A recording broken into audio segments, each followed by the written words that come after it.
నమస్కారం ఈటీవీ 360కి స్వాగతం. ముందుగా ప్రధాన అంశాలు. సంక్రాంతికి ఊరెళ్తున్న నగరవాసులతో ప్రయాణ ప్రాంగణాలు రద్దీ. హైదరాబాద్ విజయవాడ జాతీయ రహదారిపై వాహనాల వరద. ప్రజారోగ్య సంరక్షణకు ప్రభుత్వం అధిక ప్రాధాన్యమిస్తుందన్న సీఎం. బడి పిల్లలకు సిపిఆర్ నేర్పాలని డాక్టర్లకు సూచన. ధరణి భూభారతి పోర్టల్లో లొసుగులతో సర్కార్ ఖజానాకు గండి. 48 కోట్లు దోపిడీ. కలెక్టర్లను అప్రమత్తం చేసిన ప్రభుత్వం.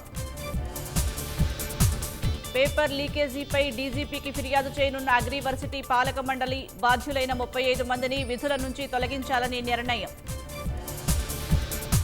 వచ్చే 3 రోజులు రాష్ట్రంపై చలి పంజా.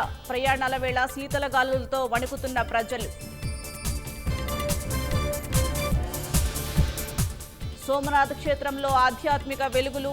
ఓంకార మంత్ర జపం చేసిన ప్రధాని మోదీ.